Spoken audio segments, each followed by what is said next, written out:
जैसे कि हम लोग देखते हैं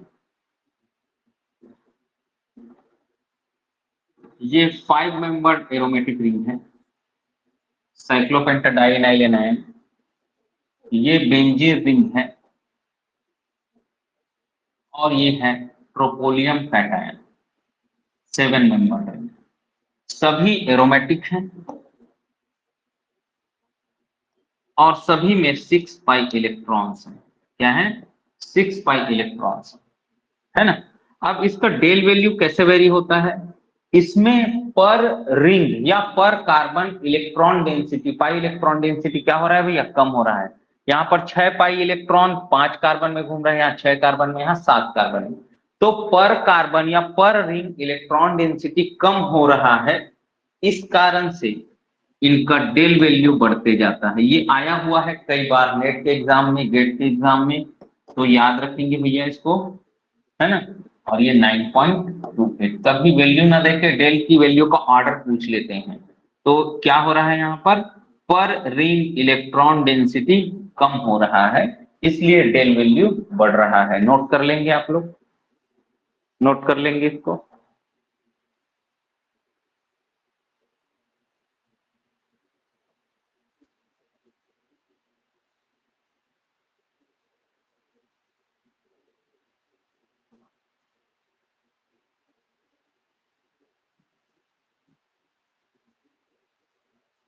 चलिए, नोट हो गया।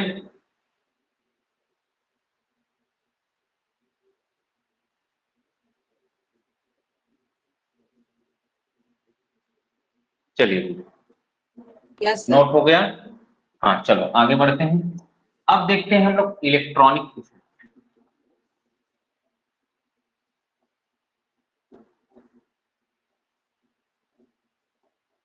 इलेक्ट्रॉनिक इफेक्ट में देखेंगे हम लोग कि अगर बेंजीन रिंग पे इलेक्ट्रॉनिक इफेक्ट लग रहा ये ग्रुप है ना, अगर ये ग्रुप प्लस आर या प्लस एच लगा रहा है तो आर्थो पैरा पे लगेगा। आर्थो पैरा पे डेल वैल्यू क्या हो जाएगा भैया? डिक्रीज हो जाएगा। क्या हो जाएगा? आर्थो पैरा पे डेल वैल्यू डिक्रीज हो जाएगा। क्यों डिक्रीज होगा? क्योंकि इलेक्ट्रॉन डेंसिटी वहां पर आर्थो पैरा में बढ़ा देगा, प्लस आर और प्लस एच। ऐसे ही अगर ये ग्रुप माइनस आर या माइनस एच देता है तो आर्थो पैरा पे ये क्या करेगा भैया? इलेक्ट्रॉन डेंसिटी डिक्रीज कर देगा। इलेक्ट्रॉन डेंसिटी डिक्रीज करेगा तो डेल वैल्यू क्या हो जाएगा भैया? इंक्रीजेस। तो डेल वैल्यू क्या हो जाएगा? इंक्रीज हो जाएगा। ये था प्लस आर का इफेक्ट, आर्थोपैरा पे डिक्रीज कर देगा, माइनस आर और माइनस एच आर्थोपैरा पे इंक्रीज कर देगा। लिखेंगे इसको, इसको लिखेंगे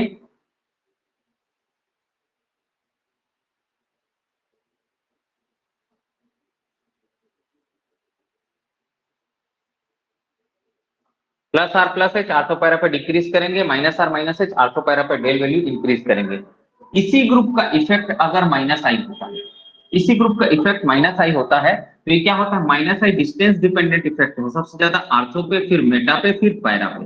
तो इसका डेल वैल्यू का जो ऑर्डर होगा, डेल वैल्यू का ऑर्डर माइनस आई इफेक्ट में, तो ये आर्थो का सबसे ज्यादा होगा, फिर मेटा का, फिर पैरा का, है ना। तो आर्थो ये जो इफेक्ट है, मतलब कोई भी चाहे प्लस आई हो या माइनस आई हो, दोनों का इफेक्ट कैसे जाएगा भैया? पहले आर्थो पे, फिर मेटा पे, फिर पैरा पे। अगर प्लस आई माइनस आई बस देता है तब, जैसे कि बात करें, हम लोग बात करते हैं जैसे कि ये NR3+, अब ये केवल और केवल प्लस माइनस आई देगा, तो माइनस आई देगा तो यहाँ पर डेल वैल्यू क्या होगा भैया? आर्थो का सबसे ज्यादा होगा, आर्थो का सबसे ज्यादा, फिर मेटा का होगा, फिर पैरा के प्रोटॉन्स का होगा। तो आई वैल्यू जब लगेगा, जब भी कभी इंडक्टिव इफेक्ट लगेगा तो आप क्या करेंगे? उसको डिस्टेंस डिपेंडेंट लगा के करेंगे। जबकि हाइपर कंजुगेशन और रेजोनेंस लगेगा तो उसको आर्थो और पैरा पे लगाएंगे, मेटा पे कभी भी नहीं लगाएंगे। चलिए भाई, नोट करिए इसको, नोट करिए।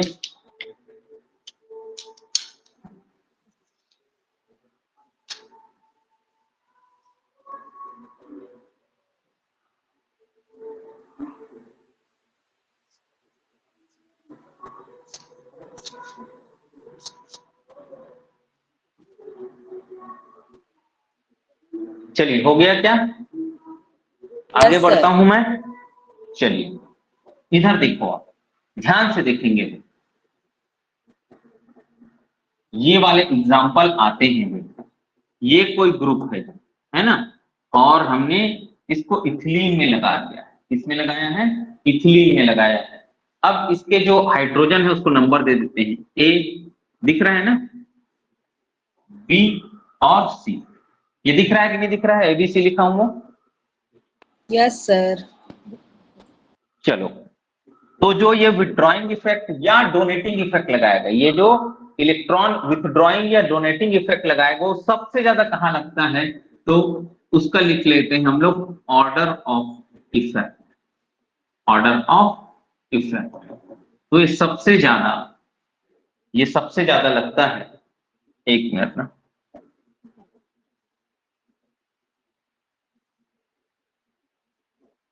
सी बी,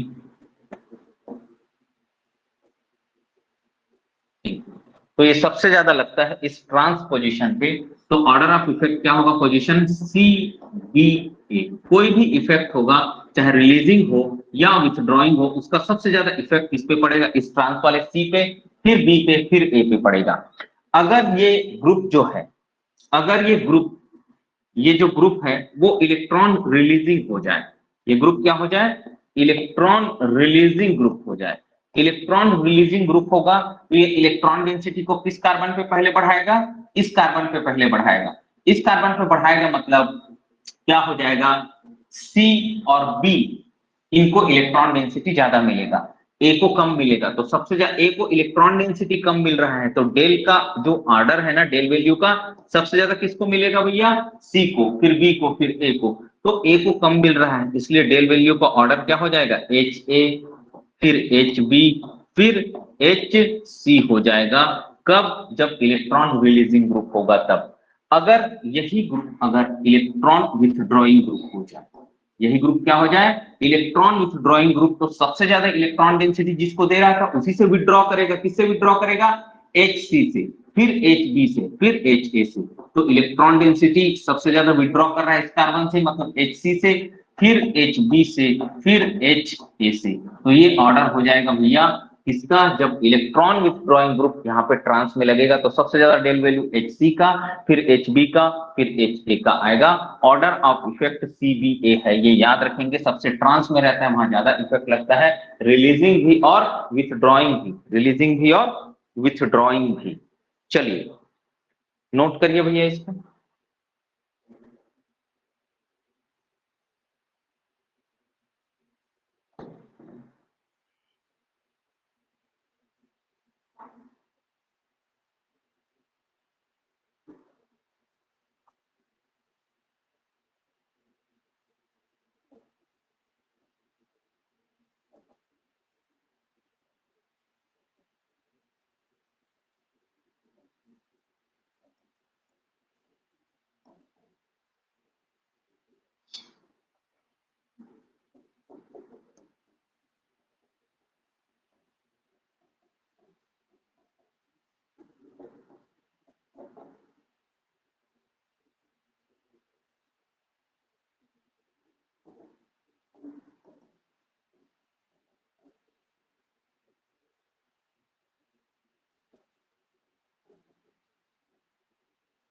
चलिए देखिए क्या हो रहा है पर, यहाँ पर क्या हो रहा है, कोई इलेक्ट्रोनेगेटिव एटम नहीं लगा था, यहाँ एक इलेक्ट्रोनेगेटिव एटम लगा, फट से इसका क्या बढ़ गया भाई?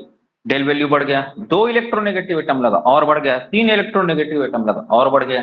तो यहाँ पर इलेक्ट्रोनेगेटिव एटम के लगने से प्रोटॉन क्या हो जाता है? डिशील्डेड हो जाता है, और उसका जो डेल वैल्यू है वो बढ़ जाता है। डेल वैल्यू क्या हो जाता है भैया? बढ़ जाता है यार। चलो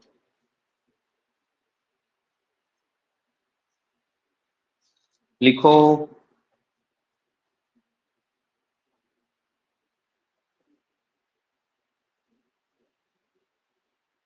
चलो अभी स्टेप बाय स्टेप अपन बढ़ रहे हैं, स्टेप बाय स्टेप अपन बढ़ रहे हैं अभी। चलो हमने नंबर ऑफ सिग्नल निकालना सीख लिया है। अब हम लोग पढ़ेंगे स्प्लिटिंग ऑफ सिग्नल। क्या पढ़ेंगे? स्प्लिटिंग ऑफ सिग्नल, लिखते चलेंगे फॉर्मूला वगैरह। स्प्लिटिंग ऑफ सिग्नल्स, तो स्प्लिटिंग ऑफ सिग्नल्स, तो इसके लिए फॉर्मूला होता है 2ni प्लस 1। क्या होता है? 2ni प्लस 1 होता है, जहां पर n जो है नंबर ऑफ नेबरिंग हाइड्रोजन की बात करेंगे हम लोग अभी। Number of neighbouring hydrogen, I nuclear spin quantum number, nuclear spin quantum number, ये होता है आई प्रोटॉन के लिए हाफ। आई प्रोटॉन के लिए कितना होता है? हाफ होता है ना। चलो अब फिर H1 NMR के लिए इसको नॉर्मल कर लेंगे, प्रोटॉन NMR के लिए इसको क्या कर लेंगे भैया हम लोग? नॉर्मलाइज कर लेंगे। 2 n क्या है? नंबर ऑफ नेबरिंग एच हमको नहीं पता है कितना है, आई की वैल्यू पता है भाई किसका? प्रोटॉन के लिए निकालेंगे तो आई की वैल्यू हमको पता है प्लस 1। तो देखो क्या हो जाएगा, ये 2 और ये 2 कट जाएगा, ये क्या हो जाएगा? n plus 1। क्या हो जाएगा जी? n प्लस 1 हो जाएगा। इसके लिए जब नेबरिंग एटम क्या हो? हमारा प्रोटॉन हो। नेबरिंग एटम हमारा क्या हो? प्रोटॉन हो, तो उसका सिग्नल किस में टूट जाएगा? n प्लस 1 में टूट जाएगा। अगर नेबरिंग एटम दूसरा हो तब अलग केस हम लोग देखेंगे। अभी नेबरिंग एटम प्रोटॉन को मान के चल रहे हैं, तो उसका सिग्नल n प्लस 1 से टूट जाएगा। चलिए करिए भाई।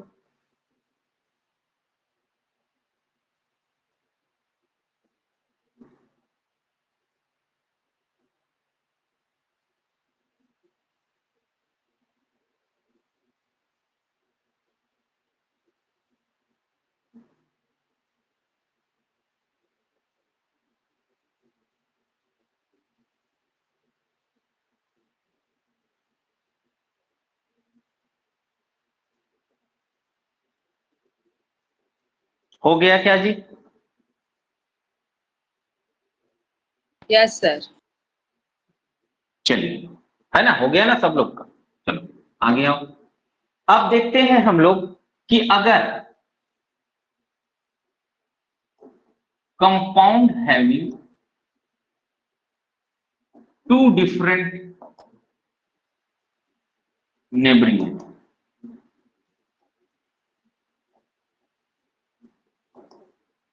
अगर कंपाउंड में 2 या 2 से ज्यादा नेबरिंग एटम हो तब क्या करेंगे? जैसे कि बात करें X CH2 CH2 CH2 और ये Y ग्रुप लगा है, ये X भी अलग ग्रुप है, Y भी अलग ग्रुप है, ठीक। तो क्या होगा?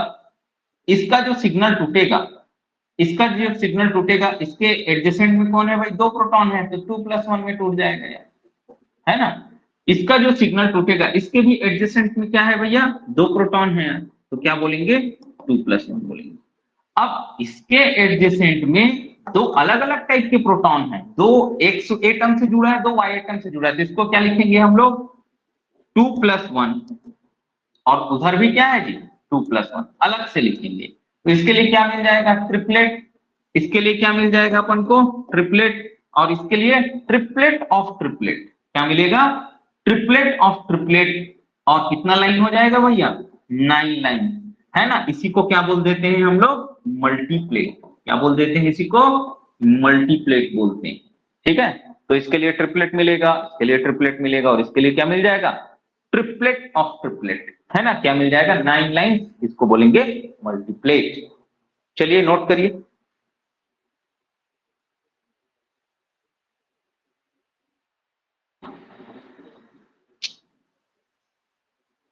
चलिए आगे चलें भाई, समझ आ रहा है यहां तक? क्लियर है? बोलो। Yes, sir. हाँ चलिए।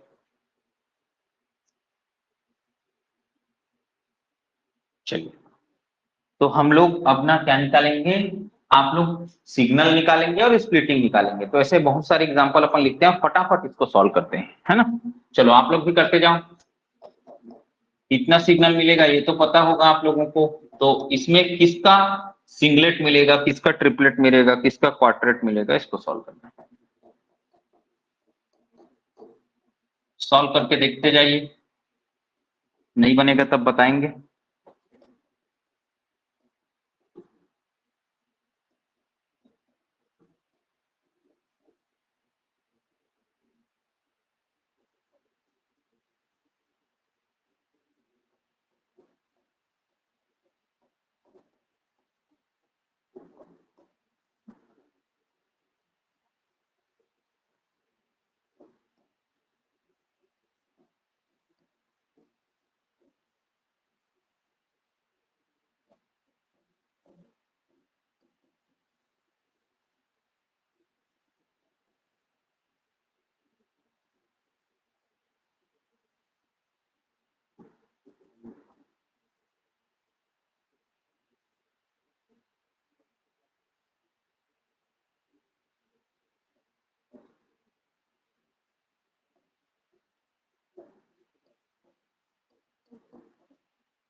चलिए भैया,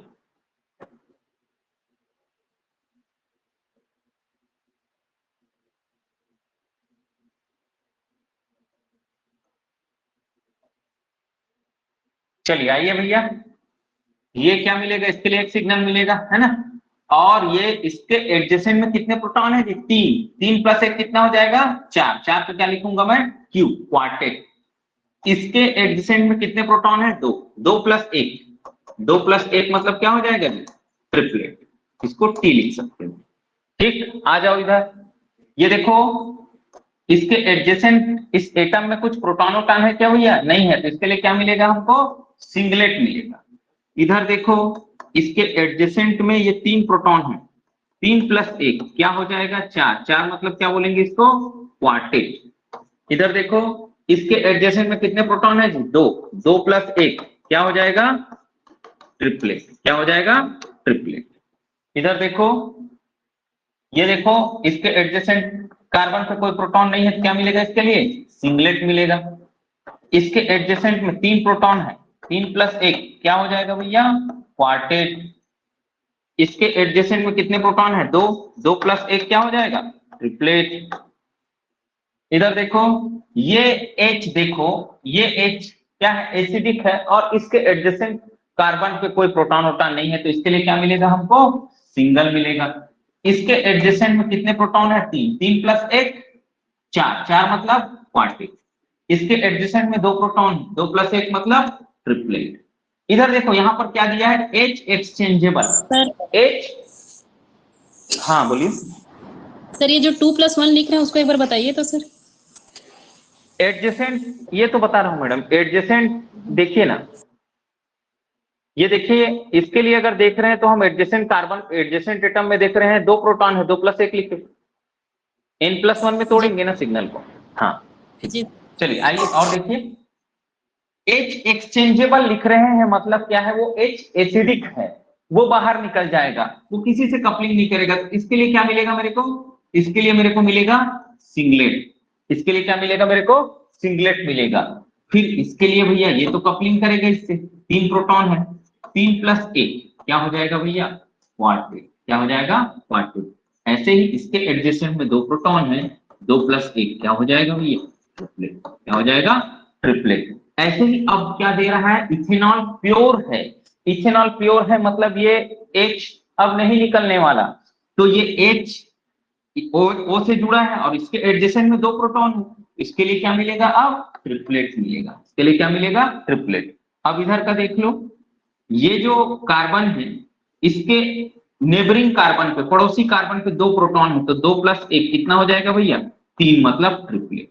अब देखो इसके लिए क्या मिलेगा, इधर 3 प्रोटॉन है, 3 प्लस 1 4 गुना, इधर क्या कितना प्रोटॉन है, 1 प्रोटॉन है ना भाई, 1 1 2, तो क्या हो जाएगा भैया, 4 गुना 2, 8 लाइंस मिलेगा, क्वाड्रेट ऑफ ट्रिपलेट, डबलेट, तो इसको बोलेंगे मल्टीप्लेट। क्या बोल देंगे इसको, मल्टीप्लेट।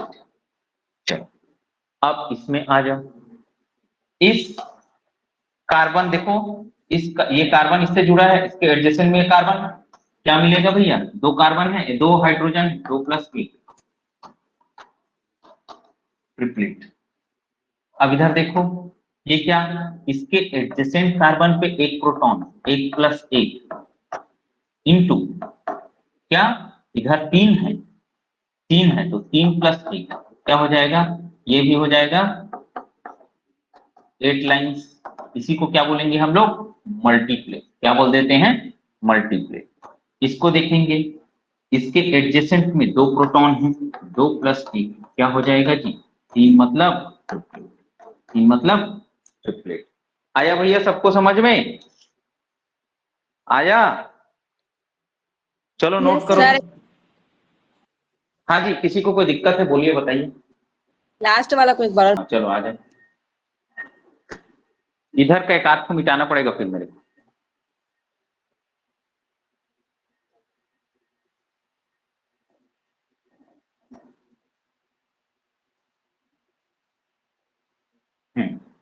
चलो तो देखो लास्ट वाला ना,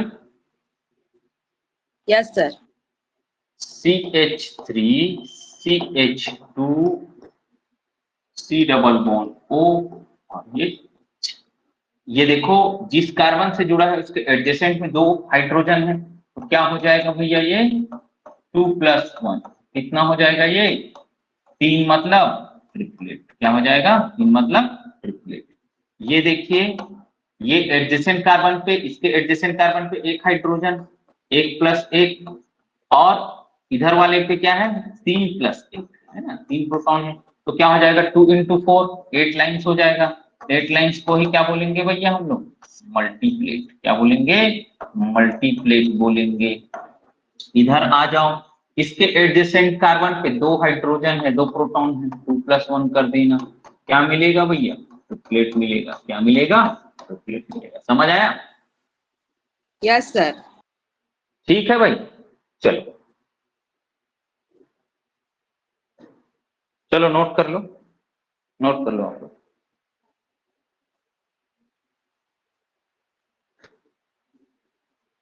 भैया इसको लिख के इसलिए पढ़ाया जा रहा है कि आप लोग लिखोगे ना तब एनएमआर आपके कब्जे में आएगा, नहीं तो ये बहुत टेढ़ी खीर है, मजाक नहीं। इसलिए ध्यान से पढ़ें, बिल्कुल ध्यान से सीखें, एकदम आसानी से आप स्ट्रक्चर इलुसिडेशन तक आपको बिल्कुल आसानी से मैं सिखाऊंगा, देखना कोई दिक्कत नहीं होगी आप। ठीक है चलो ये देखो ये नाइट्रोजन है ना, ये इसका एच किसी एडजेसेंट पे कुछ नहीं लगा है, तो क्या हो जाएगा इसके लिए सिंगलेट मिलेगा। ये देखो इसके लिए भी क्या मिलेगा हमको सिंगलेट मिलेगा, क्योंकि इसके नेबरिंग कार्बन पे कोई प्रोटॉन नहीं है, दोनों के लिए सिंगलेट मिलेगा भैया। हाँ ये इंपॉर्टेंट है यार, CH3 CH2 N2 NH2। चलिए देखिए अब ये देखो ये क्या करेगा, इसके एडजेसेंट में 2 प्रोटॉन है 2+1 क्या मिलेगा भैया इसको ट्रिपलेट मिलेगा। क्या मिलेगा ट्रिपलेट। इसके लिए क्या मिलेगा भैया 3+1 इसके लिए क्या मिलेगा इसको क्वार्टेट मिलेगा। क्या मिलेगा क्वार्टेट। अब बोलेंगे सर इसको क्यों नहीं जोड़े, देखो भैया ये क्या है नाइट्रोजन का जो आई होता है ना वो 1 होता है। आई क्या होता है 1 होता है, मतलब जिसका आई 1 या 1 से ज्यादा हो उस आई को हम उस न्यूक्लियाई को बोलते हैं हम लोग क्वाड्रुपोल न्यूक्लियाई। क्या बोलते हैं क्वाड्रुपोल न्यूक्लियाई बोलते हैं। और वो क्या करता है क्वाड्रुपोल ब्रॉडेनिंग करता है। क्या करता है वो क्वाड्रुपोल ब्रॉडेनिंग करता है, जिसके कारण ये नेबरिंग एटम से कपलिंग नहीं करता है। क्या करता है वो क्वाड्रुपोल न्यूक्लियाई है जो क्वाड्रुपोल ब्रॉडेनिंग के कारण इस नेबरिंग न्यूक्लियाई से क्या नहीं करता है कपलिंग नहीं करता है और इसके सिग्नल को स्प्लिट नहीं करता है भैया। तो इसके लिए क्या मिलेगा जी सिंगलेट मिलेगा। इसके लिए क्या मिलेगा सिंगलेट मिलेगा, लिख लेना अच्छे से।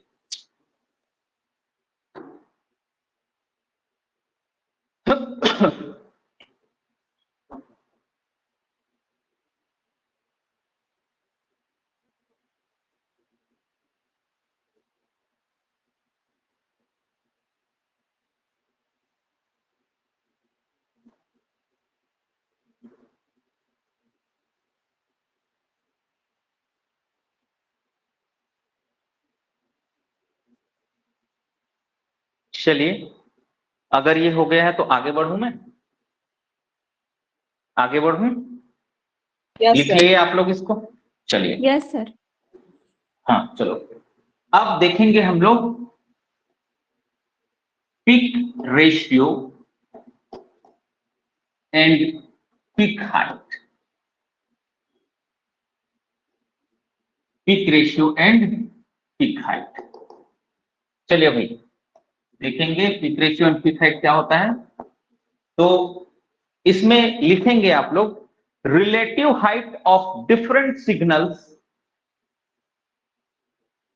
relative height of different signals tells us about relative height of different signals tells us about protonic ratio, tells us about protonic ratio।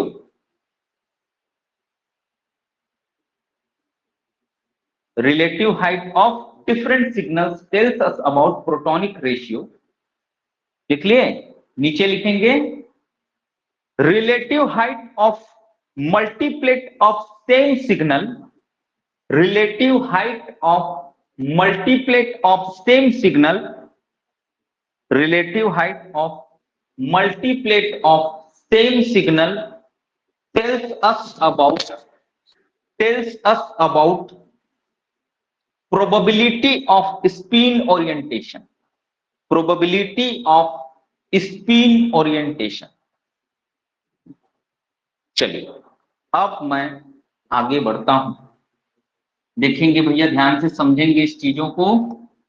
CH3 CH2 और ये कोई X ग्रुप लगा दिए हैं, ठीक है जी। चलो भैया देखो, अब ये A टाइप का एटम है, ये B टाइप के एटम है ना। इसके लिए क्या मिलेगा हमको, 3+1 क्या मिलेगा जी, क्वार्टेट मिलेगा। क्या मिलेगा, क्वार्टेट, है ना। इसके लिए क्या मिलेगा, 2+1, इसके लिए क्या मिलेगा हमको, ट्रिपलेट। क्या मिलेगा, ट्रिपलेट मिलेगा भैया, ठीक है। अब इनमें रेशियो क्या होगा, इनमें रेशियो क्या होगा, तो इसका जो ट्रिपलेट का रेशियो रहता है वो क्या रहता है, 1:2:1, और क्वार्टेट का जो रेशियो रहता है 1:3:3:1 रहता है। इसको हम लोग निकालेंगे अभी पास्कल ट्राइएंगल से। तो यही जो प्रोटॉनिक रेशियो यहां बोलेंगे, तो प्रोटॉनिक रेशियो क्या हो जाएगा, 3:2। दो टाइप के प्रोटॉन है यहां पर। अगर मैं प्रोटॉनिक रेशियो की बात करूं तो प्रोटॉनिक रेशियो यहां है भैया 3:2 है। क्या है ये, 3:2 है। अगर कहीं पे प्रोटॉनिक रेशियो 6:3 है तो इसी को क्या लिख सकते हैं, 1 और ये 2, तो क्या हो जाएगा वो 2:1। तो प्रोटॉनिक रेशियो जितने टाइप के प्रोटॉन है उतना रेशियो बनता है। यहाँ 3 है और 2 है, तो 3 क्या हो जाएगा जी, 2 हो जाएगा। चलो, तो ये हुआ भैया आपका peak height and peak ratio और प्रोटॉनिक रेशियो। इसको लिखो, उसके बाद मैं बताता हूं आपको नेबरिंग प्रोटॉन कितने हैं और कितना उसका सिग्नल स्प्लिट होगा और कितने कितनी इंटेंसिटी में टूटेगा। जैसे ट्रिपलेट टूट रहा है 1:2:1, क्वार्टेट टूट रहा है, इसमें क्विंटेट किस में टूटेगा, 5 लाइन आएगा तब, सेक्सटेट किस में टूटेगा, हेप्टेट कितने में टूटेगा, है ना। ये सब हम लोग पढ़ने वाले हैं, तो इसको नोट करिए फटाफट, फिर मैं आता हूं उसमें।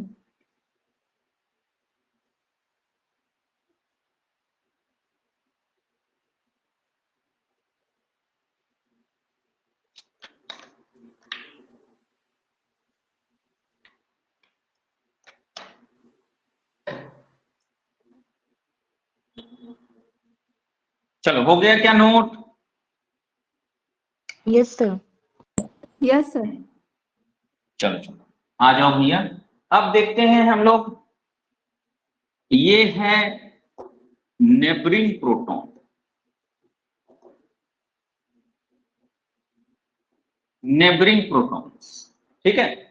अब सिग्नल की जो है मल्टीप्लिसिटी कितनी है, मल्टीप्लिसिटी, और उसका जो रेशियो है वो क्या होगा, रेशियो ऑफ सिग्नल,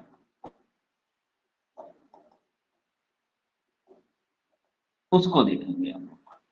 बिल्कुल आपको मैं याद करा दूंगा, है ना, कोई दिक्कत नहीं है इसमें। 1 2 3 4 5 ऐसे। तो मल्टीप्लिसिटी, एक प्रोटॉन है तो 1+1 क्या हो जाएगा, 2। इसी को क्या बोलेंगे हम लोग, डबलेट। 2 प्रोटॉन है, 2+1 कितना हो जाएगा भैया, ट्रिपलेट। और 3+1 4, इसको क्या बोलेंगे, क्वार्टेट। 4+1 कितना हो जाएगा, 5, 5 मतलब क्या बोलेंगे, क्विंटेट, क्विंटेट। 5+1 6, इसको बोलते हैं सेक्सटेट, ठीक। अब इसका रेशियो निकालना है। डबलेट का रेशियो होता है 1:1। क्या होता है, 1:1। अब आपको तरीका सिखा रहा हूं, देखिए।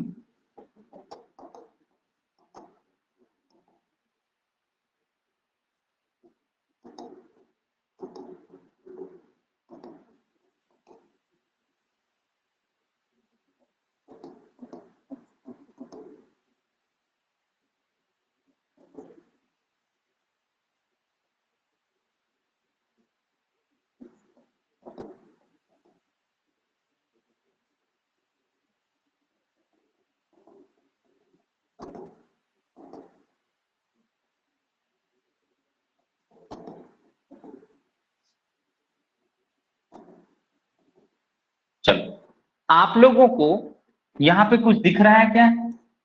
ये ट्राइंगल बनते दिख रहा है क्या आप लोगों को? इसी को बोलते हैं हम लोग क्या? Pascal's triangle. क्या बोलते हैं? Pascal's triangle. इसको देखिएगा ध्यान से कैसे कंस्ट्रक्ट करते हैं। देखो, एक बस याद रखना है आपको, डबलेट का रेशियो क्या होता है? 1:1। क्या होता है? 1:1। अब क्या करेंगे, इन दोनों को जोड़ देना, इन दोनों को जोड़ देना और साइड में एक एक उतार देना। इन दोनों को जोड़े, 2 आ गया, साइड में एक एक उतारते चलना है सब में। ठीक है, अब देखो क्या करोगे, इससे इसको जोड़ोगे 3, इससे इसको जोड़ोगे 3, साइड में एक एक उतार देना। ठीक, अब क्या करेंगे, इन दोनों को जोड़ेंगे, 6 आ गया, इन दोनों को जोड़ेंगे 4 आ गया, ठीक है, इन दोनों को जोड़ेंगे 6, इन दोनों को जोड़ेंगे 4 और एक उतार दिया। फिर क्या करेंगे, 6 है बीच में, 6 को 4 से जोड़ेंगे 10, 6 को 4 से जोड़ेंगे 10, 4 को 1 से नहीं जोड़ेंगे, 4 को 1 से जोड़ेंगे 5, 1 को उतार देंगे। ऐसे ही इधर 6 से 4 को जोड़ेंगे 10, 4 को 1 से जोड़ेंगे 5 और 1 को उतार देंगे। तो ये है भैया पास्कल्स ट्राइंगल। क्या बोलते हैं इसको? पास्कल्स ट्राइंगल बोलते हैं। चलिए नोट करिए।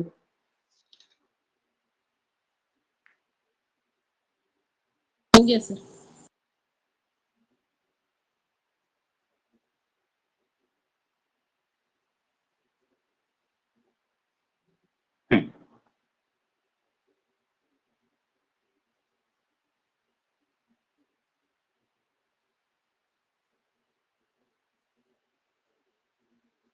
चलो फिर, अब अगर नेबरिंग प्रोटॉन का नंबर 1 है, 2 है, 3 है ना, उसका न्यूक्लियर स्पिन क्वांटम नंबर क्या था? हाफ था। लेकिन अगर 1 हो जाए, मतलब उसके जो स्प्लिट कराने वाले हैं ना, जैसे ड्यूटेरियम हो जाए, उसका आई कितना होता है? 1 हो जाए, तब भैया उसका रेशियो क्या रहेगा? ये आता है कई बार।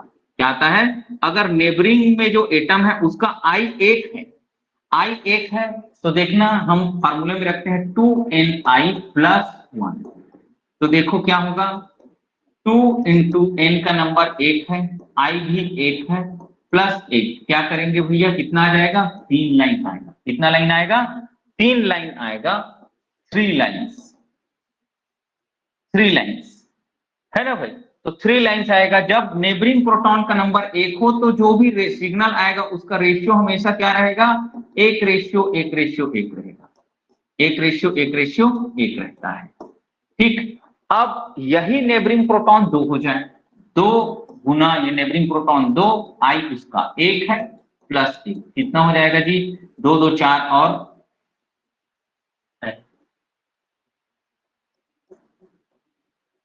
2 2 4 और 1 5, 5 लाइन्स आएगा। क्या हो जाएगा? 5 लाइन्स आएगा। और यहां पर जो रेशियो होता है ये 5 लाइन्स में, ये कोई फॉर्मूले से डिराइव नहीं होता है, पास्कल ट्रायंगल को फॉलो नहीं करता है। 2 3 2 1, ये ठीक है।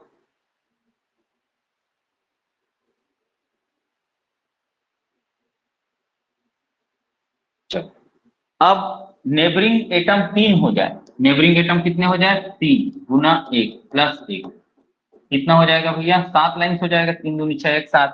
तो ये होता है 1 3 6 7, 1 3 6 7 6 3 1, क्या? 1 3 6 7 6 3 1, ये रेशियो रहेगा। तो हमेशा याद रखेंगे, ये पूछा गया सवाल है भैया। जब नेबरिंग जो स्प्लिट कराने वाला है एटम, जैसे ड्यूटेरियम का आई 1 होता है, तो उसका आई अगर 1 हो जाए तब सिग्नल का रेशियो क्या रहेगा? तो अगर वो एक नेबरिंग एटम है आई 1 वाला, तो वो 3 लाइन में टूटेगा, उसका रेशियो 1:1:1 रहेगा। अगर वो 2 एटम है तो वो 5 लाइन में टूटेगा और उसका रेशियो 1:2:3:2:1 होगा। ऐसे ही जब नेबरिंग एटम 3 हो जाएगा तो यहाँ पर हमको 7 लाइन्स मिलेगा और इनमें जो रेशियो रहेगा वो क्या रहेगा? 1:3:6:7:6:3:1 रहेगा। चलिए नोट करिए भैया, इसको नोट करिए। चलिए हो गया भैया। यस चलो। सर। अब इसको नोट करते चलना, मैं कुछ लिख रहा हूं है ना, कुछ लिख रहा हूं उसको नोट करते चलेंगे आप लोग ध्यान से। अब हम लोग देख रहे हैं splitting due to different nuclei, due to different nuclei। चलिए भैया देखो ध्यान से, क्या स्प्लिटिंग होगा क्या नहीं होगा उसको देखते हैं, लिखते चलेंगे साथ में, है ना। पहला केस है ए, ये क्वाड्रुपोल नाइट्रोजन के साथ हाइड्रोजन है। अगर ये नाइट्रोजन 14 है, ये नाइट्रोजन 14 है, I बराबर 1 है, तो स्प्लिटिंग नहीं होगा, स्प्लिटिंग नहीं होगा। अगर केस बी है, अगर यही क्वाड्रुपोल न्यूक्लियाई है, क्वाड्रुपोल न्यूक्लियाई है लेकिन ये पॉजिटिवली चार्ज है, तो इसमें स्प्लिटिंग होगा। सी,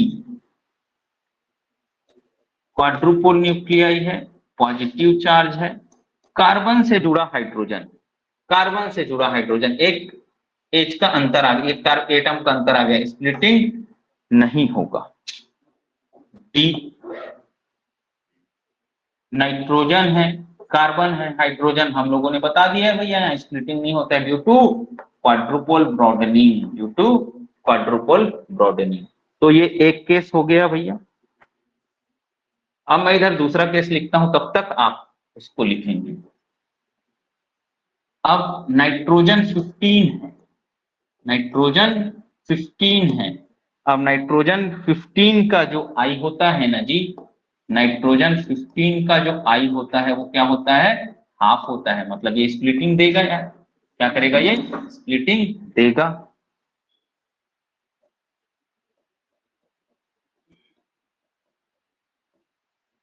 इस कंडीशन में भी स्प्लिटिंग ये देगा।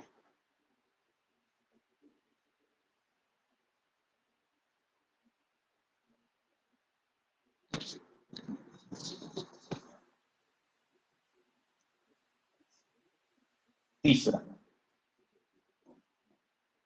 फास्फोरस हाइड्रोजन के साथ स्प्लिट करेगा, फास्फोरस कार्बन हाइड्रोजन के साथ स्प्लिट करेगा, फास्फोरस पॉजिटिवली चार्ज है, हाइड्रोजन के साथ लगा है, स्प्लिट करेगा। फास्फोरस ऑक्सीजन और H है, इस कंडीशन में स्प्लिट नहीं करेगा। क्यों नहीं करेगा, due to acidic H। H क्या है भैया, एसिडिक है, वो निकल जाएगा, इसके कारण इससे स्प्लिटिंग वो कपलिंग नहीं करेगा।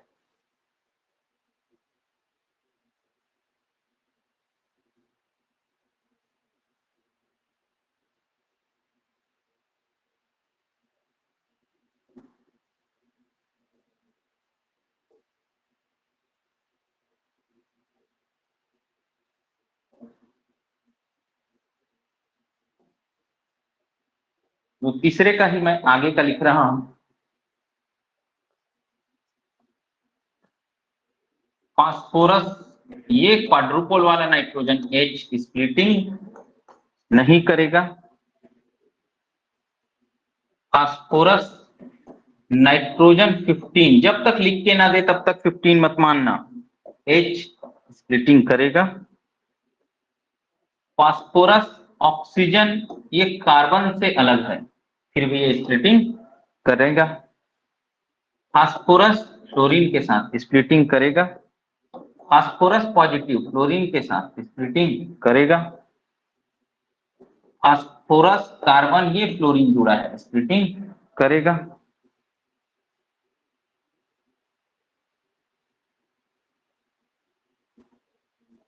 फास्फोरस नाइट्रोजन 14 जब क्या हो जाए भाई, टेट्रा कोऑर्डिनेटेड हो जाए, इस कंडीशन में स्प्लिटिंग करेगा।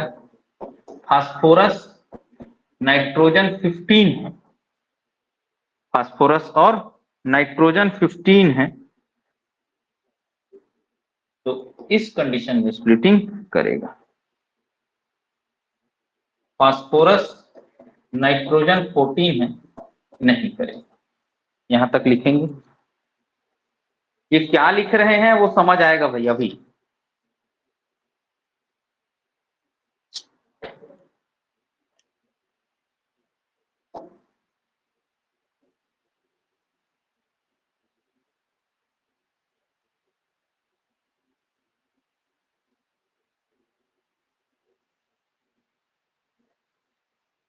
चौथा, हाइड्रोजन फ्लोरीन के साथ स्प्लिट करेगा।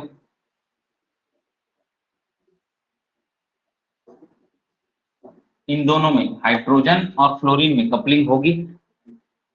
कार्बन कार्बन, इससे फ्लोरीन को जोड़ दो और इससे हाइड्रोजन को जोड़ दो। फ्लोरीन का भी आई हाफ होता है, ये दोनों एक दूसरे से प्रोटॉन की तरह कपलिंग करेंगे। अब देखो,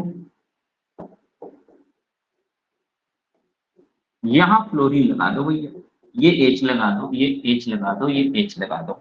ये फ्लोरीन इसके साथ कपलिंग करेगा, इसके साथ कपलिंग करेगा, इसके साथ भी कपलिंग करेगा। तीनों के साथ क्या करेगा? ये कपलिंग करेगा भैया।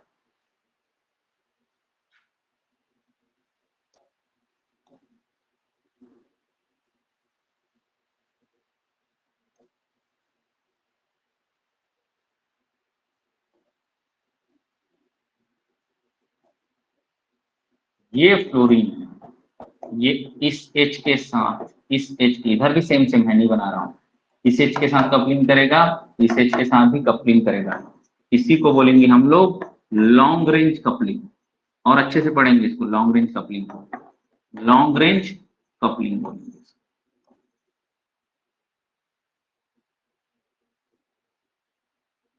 ड्यूटेरियम डायरेक्ट हाइड्रोजन के साथ जुड़ा है तो कपलिंग करेगा, लेकिन ड्यूटेरियम अगर ये हाइड्रोजन है और ये ड्यूटेरियम है, हाइड्रोजन है और ड्यूटेरियम एक ही कार्बन से लगे हैं, इस कंडीशन में कपलिंग नहीं करेगा, क्योंकि ड्यूटेरियम का आई एक होता है, और आई एक हो गया मतलब क्या होता है? वो क्वाड्रुपल न्यूक्लियाई, और क्वाड्रुपल न्यूक्लियाई क्या नहीं करता भैया? क्वाड्रुपल न्यूक्लियाई कपलिंग नहीं करता है। चलो, एक बच गया बस। क्या बच गया है जी? 5वां नंबर का, बोरॉन डायरेक्ट हाइड्रोजन के साथ कपलिंग करेगा। बोरॉन कार्बन से जुड़ा हाइड्रोजन ऐसे आ जाए, बोरॉन कार्बन से जुड़े हाइड्रोजन आ जाए तो कपलिंग नहीं करता है। और यहीं पे क्या लिख लेंगे भैया? बोरान का जो आई होता है ना, वो 3/2 होता है। बोरान का आई 3/2 होता है। फास्फोरस का आई हाफ होता है, फ्लोरीन का भी आई हाफ होता है ना। नाइट्रोजन 15 का भी आई हाफ होता है।